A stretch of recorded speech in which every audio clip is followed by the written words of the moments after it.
para nabi menjadi bukti otentik sebuah masa paling agung dalam perjalanan sejarah umat manusia. Sebuah masa diutusnya sosok-sosok besar, manusia pilihan Allah untuk menyampaikan risalah tauhid. Perjalanan musafir dari ujung selatan dan utara Jazirah Arabia menuju Turki, Irak, Mesir, melintasi negeri-negeri Syam, menelusuri jejak kenabian dan perjalanan para nabi.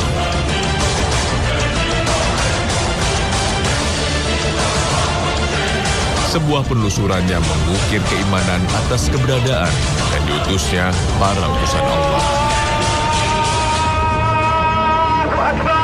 Karena beriman kepada para nabi menjadi pilar keimanan, sekaligus inspirasi yang memaknai pesan agung dari tujuan diutusnya para nabi. Inilah penelusuran di bumi para nabi, mengungkap fakta hidayah agung yang dicatat dalam sejarah umat manusia. Era di mana para nabi dan risalahnya menjadi mutiara yang abadi hingga akhir zaman nanti.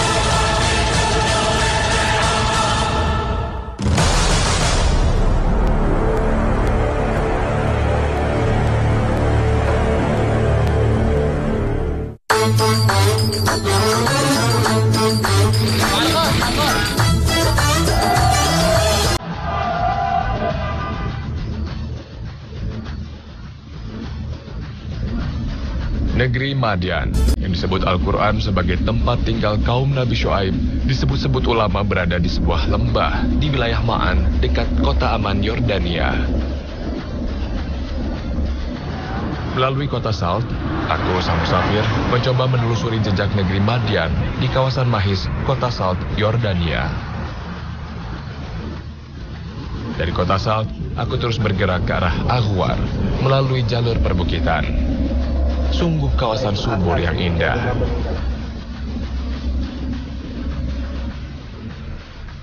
Inilah Wadi Syuaib atau Lembah Syuaib yang diyakini sebagian ulama sebagai tempat negeri Madian berada.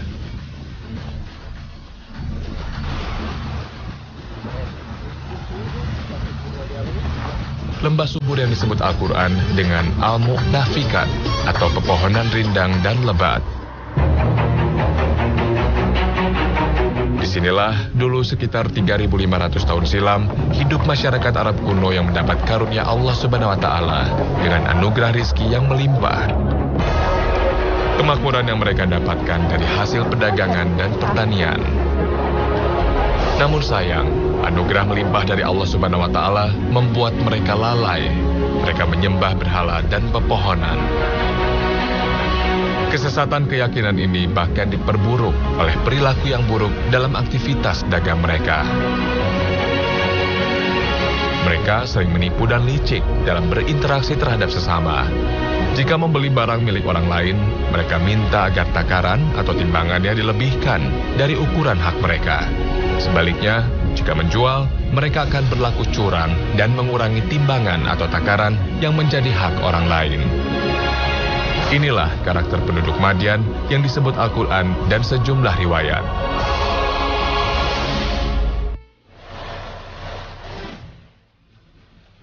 Setelah 1 jam perjalanan dari kota Aman, aku, sang musafir, tiba di Wadi Syuaib.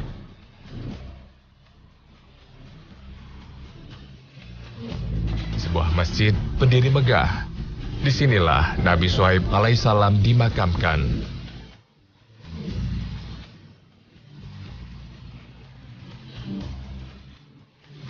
Lokasi makamnya di sebuah ruangan yang terpisah dari masjid.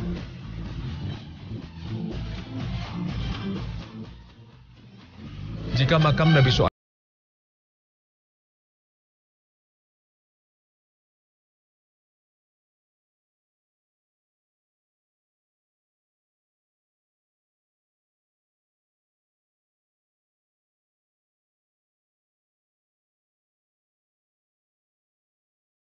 نعم عليه السلام. نعم. وهذا الوادي يمتد من السلط حتى السلط أي نعم اللي شمالا حتى وادي شعيب جنوبا غرب الجنوب الغربي. نعم. دليل على وجود مكان سيدنا شعيب في هذا المكان. وهو اللهم صل على سيدنا محمد. الله سبحانه وتعالى يخاطب سيدنا شعيب أو يذكر الله سبحانه وتعالى على لسان سيدنا شعيب وهو يخاطب قومه: ويا قوم لا يجرمنكم شقاقي أن يصيبكم مثل ما أصاب قوم نوح أو قوم هود أو قوم صالح وما قوم لوط منكم ببعيد. قوم لوط اللي هم في منطقة البحر الميت. تقريبا كم كيلو من هنا؟ ويبعد تقريبا 30 كيلو أو أقل، يعني نصف ساعة تقريبا إلى قوم لوط. حتى لو خرجنا إلى أعلى هذه التلة سيبين أنه في الواد فعلا أنه هنا وما قوم لوط منكم ببعيد، يشمل البعد الزماني والبعد المكاني، لأنه جاء بتسلسل الأنبياء التسلسل الزماني. كما قال الله تعالى بلسان شعيب عليه السلام، يقول لقومه يعني فأوفوا المكيال والميزان بالقسط. أي نعم. هذا هل طبيعة مثل هذا موجود في زمن الحاضر؟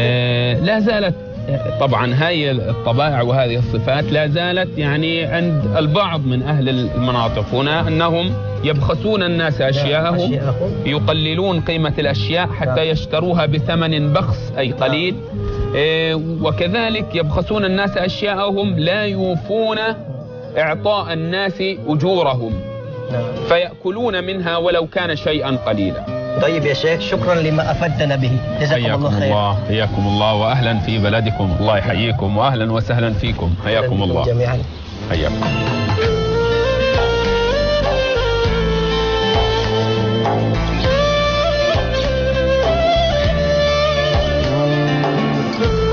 Al-Quran memang tidak menyebut di mana persisnya lokasi tempat negeri Madian kaum Nabi Syuaib berada. Namun, dari posisi geografis dan letaknya yang tak jauh dari tempat Nabi Lut alaihissalam di Laut Mati, sekitar 30 km dari Lembah Syuaib, semakin menguatkan bahwa di Lembah Syuaib inilah negeri Madian berada. Allah berfirman, sedang kaum Lut tidak jauh dari kamu. Quran Surat Hud ayat 89.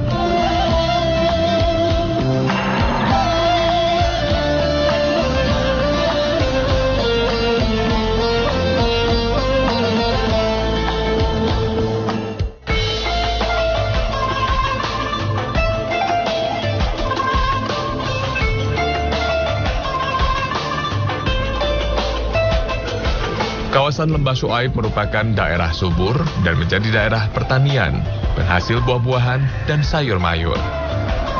Inilah sisa-sisa anugerah yang diberikan Allah kepada penduduk negeri Madian. Keburukan perilaku dan kesesatan keyakinan penduduk Madian membuat Allah Subhanahu wa Ta'ala mengutus Nabi Syuaib alaihissalam yang berasal dari negeri ini. Syuaib yang berarti menunjukkan jalan kebenaran masih terbilang cicit Nabi Ibrahim alaihissalam. Syuaib bin Mikhail bin Yasjur bin Madian bin Ibrahim alaihissalam. Dengan begitu, Nabi Syuaib merupakan salah satu dari 4 nabi yang berasal dari bangsa Arab. Kang, saya baru menyadari gitu ya, ada nabi yang berasal dari kaum bangsa Arab. Karena selama ini banyak nabi yang berasal dari Bani Israel gitu. Apakah Nabi Syuaib ini merupakan nabi yang berasal dari bangsa Arab? Ya, betul Mas Al. Kebanyakan para nabi memang dari kalangan Bani Israel. Tapi ada juga nabi dari kalangan bangsa Arab, termasuk Nabi Syuaib alaihissalam. Suatu hari Nabi pernah mengatakan kepada Abu Zar, "Ya Abu Zar, ada 4 nabi dari kalangan bangsa Arab. Yang pertama Nabi Hud alaihissalam, yang kedua Nabi Saleh alaihissalam, yang ketiga Nabi Syuaib yang tinggal di sini alaihissalatu wassalam, dan yang keempat wa nabiyyuka Muhammad, dan Nabi Muhammad sallallahu alaihi wasallam." Berarti ada jeda yang cukup panjang antara Nabi Syuaib dan Nabi Muhammad karena sama-sama berasal dari negeri Arab. Itu jaraknya cukup jauh, sekitar ribuan tahun. Sementara di Bani Israel itu jaraknya cukup dekat antara nabi satu dengan nabi yang lain. Berarti ada kekosongan di sini ya Kang ya? Jumlah nabi yang kita imani itu ada 25. Tapi di luar itu masih banyak Mas Al. Sebagaimana diriwayatkan dalam hadis riwayat Ibnu Hibban, suatu hari Abu Zar bertanya kepada Rasulullah SAW, "Ya Rasulullah, ada berapa jumlah Rasul?" Rasulullah menjawab jumlah Rasul ada 313. Kemudian Abu Dzar bertanya lagi, ya Rasulullah ada berapa jumlah Nabi kalau begitu? Jumlah Nabi ada 124.000 Mas Al. Subhanallah. Jadi begitu banyak Nabi-Nabi. Nah jadi tidak ada masa kekosongan. Mulai dari zaman kenabian Nabi Adam alaihissalam diakhiri Nabi Muhammad SAW. Fase ini tidak pernah kosong. Terus dari generasi satu ke generasi lainnya. Nah inilah yang disebut ke dalam Al-Quranul Karim. Sebagian mereka kami sebutkan di dalam Al-Quran dan sebagian mereka kami tidak sebutkan. Nabi Syuaib adalah seorang nabi yang diutus oleh Allah ke negeri Madian. Ini negeri Madian Mas Al. Semua ini negeri Madian. Wa ila Madyana akhahum Syuaiba. Dan kami utus seorang nabi dan rasul ke negeri Madian dari kalangan mereka sendiri, yaitu Nabi Syuaib alaihi salatu wassalam. Kemudian Mas Al, yang harus kita ketahui, dan ini menjadi bukti sejarah, bahwa nabi yang paling pandai bertutur katanya adalah Nabi Syuaib. Sampai dijuluki sebagai Khatibul Anbiya, oratornya para nabi. Kisah negeri Madian dan Nabi Syuaib alaihissalam mengingatkanku akan kisah lain yang dituturkan Al-Quran tentang Nabi Musa alaihissalam.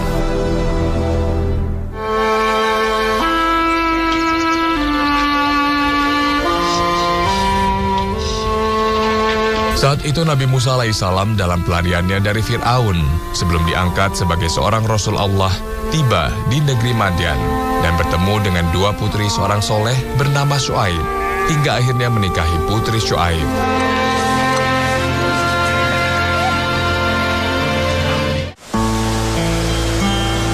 Ada yang selalu mengusikku sang musafir. Apakah Syuaib dalam kisah Nabi Musa ini adalah Nabi Syuaib utusan Allah kepada penduduk Madian ini?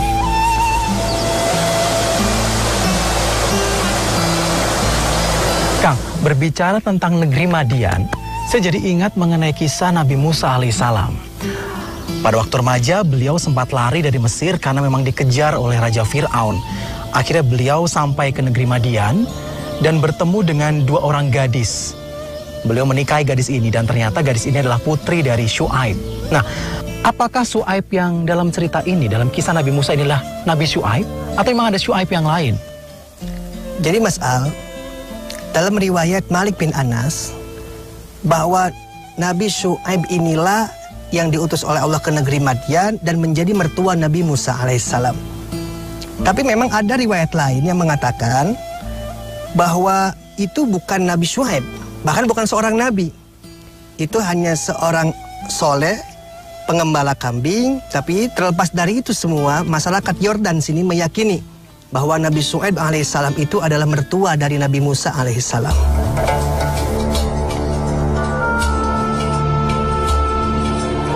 Sebagai Nabi utusan Allah Subhanahu wa Ta'ala yang memiliki keahlian pandai bertutur kata, Nabi Syuaib selain menyeru kaumnya agar menyembah Allah Subhanahu wa Ta'ala, Nabi Syuaib tak henti-hentinya memperingatkan kaumnya agar meninggalkan kebiasaan licik mereka dalam berdagang.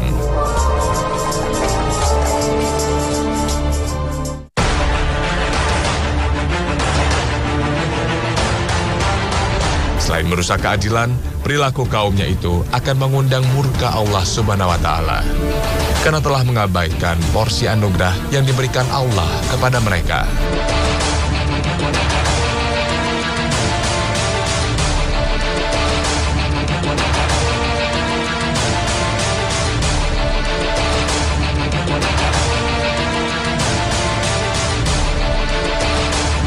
Nabi Syuaib bahkan mengingatkan nasib kaum Nabi Nuh yang ditenggelamkan Allah dengan banjir bandang.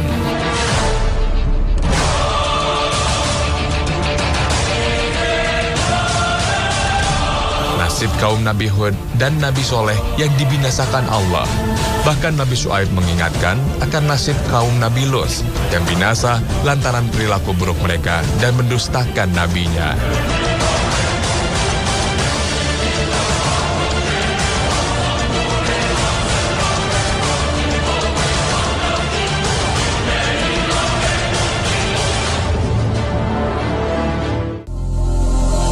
Namun begitu, seruan Nabi Syuaib tak dihiraukan kaumnya. Mereka menganggap apa yang mereka lakukan itu sudah menjadi tradisi yang menguntungkan kehidupan ekonomi mereka. Karena kecakapan tutur kata Nabi Syuaib bahkan membuat kaumnya menudingnya sebagai penyihir dan pesulap ulung. Mereka bahkan mengancam akan mengusir Nabi Syuaib jika terus-menerus berdakwah kepada penduduk Madian. Azab Allah pun kemudian dijatuhkan kepada penduduk Madian. Sementara Nabi Syuaib dan orang-orang yang beriman diselamatkan Allah Subhanahu wa Ta'ala. Kang, Nabi Syuaib diminta untuk berdakwah di negeri Madian, negeri dia sendiri. Kemudian apa sih yang didakwahkan oleh beliau? Mas Alfian, dakwah Nabi Syuaib adalah kalimat tauhid. Dan ini menjadi dakwah seluruh para nabi. Maka seruan pertama dari Nabi Syuaib adalah kalimat tauhid. Wa ya qaumi ibudullaha ma lakum min ilahin ghairuh. Wahai kaumku, sembahlah Allah yang tidak ada Tuhan selain Dia. Dan yang kedua, Nabi Syuaib berdakwah menyerukan kepada umatnya agar berlaku adil di dalam timbangan. Kenapa demikian? Karena mereka ini pedagang, tapi curang. Mengurangi timbangan, berbuat tidak adil, dan tidak jujur. Dakwah ini pun ditentang juga, Mas Al. Ditentang oleh masyarakat sekitar. Mereka katakan, au annaf'ala fi amwalina ma nasya'u. Apakah kami mengerjakan dengan harta kami, engkau larang juga? Ini duit-duit gue, jualan-jualan gue, kenapa kau larang? Jadi mendustakan berbagai macam dakwah Nabi Syuaib alaihissalatu wassalam. Dan klimaksnya adalah mereka mengancam Nabi Syuaib alaihissalam akan diusir dari kota Madian. Dan mereka mengatakan kepada Nabi Syuaib, kalau kau memang seorang nabi, turunkanlah siksa untuk kami. Ya, maka Nabi Syuaib berdoa kepada Allah. Dan Allah pun turunkan azab. Pertama Allah jadikan kota Madian udara yang sangat panas. Yang membakar kulit dan membuat dahaga. Kalau minum masih haus, minum masih haus. Penduduk Madian masuk ke dalam rumah-rumahnya. Sampai nggak ketampung dalam rumah, Mas Al. Saking panasnya gitu, mereka masuk ke dalam rumah. Seketika itu Allah kirimkan awan mendung. Dan mereka mengira bahwa ini mau hujan. Di luar cuacanya adem. Mereka keluar semuanya.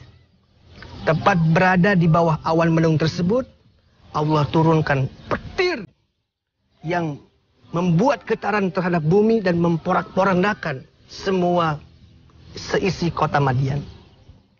Inilah pembangkangan daripada kaum Madian kepada Nabi Syuaib alaihissalatu wassalam. Allah turunkan siksa bagi mereka.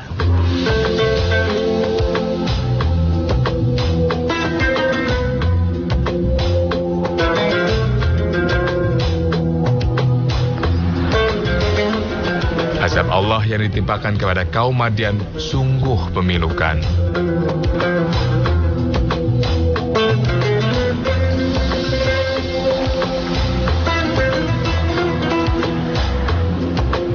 Inilah pelajaran mahal yang aku dapatkan dari perjalananku menelusuri jejak Nabi Syuaib alaihissalam. Bahwa kecurangan berniaga akan membuat Allah Subhanahu wa Ta'ala murka. Bahkan menjadi akibat dari turunnya azab Allah Subhanahu wa Ta'ala. Nauzubillah min dzalik.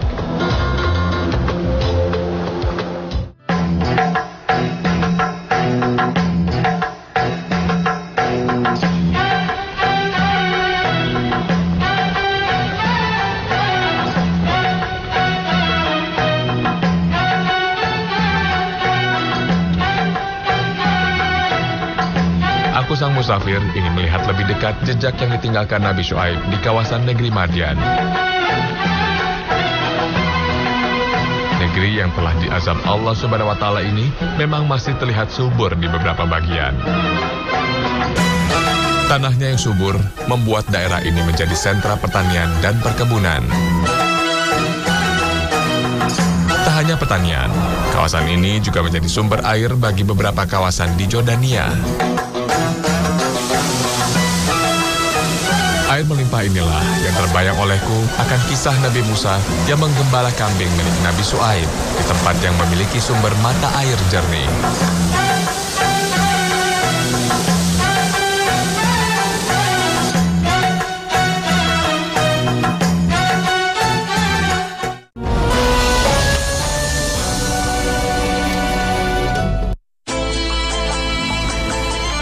Reruntuhan rumah kuno di kawasan Lembah Syuaib termasuk sejumlah goa diyakini sebagai bekas pemukiman penduduk Madian, kaum Nabi Syuaib alaihissalam yang dibinasakan Allah Subhanahu wa taala. Wallahu a'lam.